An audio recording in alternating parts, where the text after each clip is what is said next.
Ekiwandiiko ekyafulumiziddwa Fufa ekibiina ekifuga omupiira mu ggwanga Akawungeezi k'eggulo kyalaze nti abadde omutendesi wa Uganda Cranes omusajja Micho Sredojevic yatuuse ku nzikiriziganya nabo okuteeka ekkomo ku ndagaano ye ey'obutendesi bwa ttiimu y'eggwanga eya Uganda Cranes. Micho yagobeddwa wamu n'abamyuka be okuli Fred Kajoba ne Moses Basena. Bounce from defender and come. Don't just come. If you just come, he will come for you.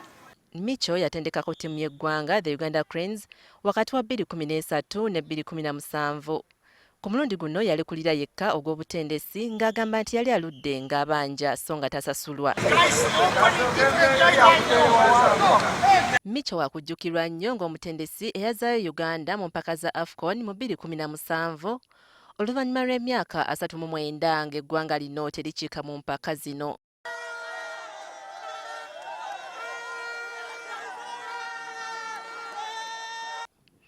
Okwawukanako ne ku mulundi gwe yasooka okutendeka Uganda Cranes, ku mulundi guno ttiimu n'ebadde tesanyusa kubanga yalemeddwa okuyitawo mu mpaka z'okusunsulamu abaneetaba mu mpaka z'ekikopo kya Africa. Gye buvuddeko twayogerako ne Micho ku nsonga eno n'abaako be yatubuulira.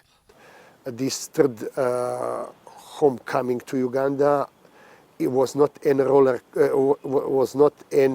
bed of roses, was a roller coaster journey, having in mind that Uganda Cranes are a team in transition, a team that at present has only three survivors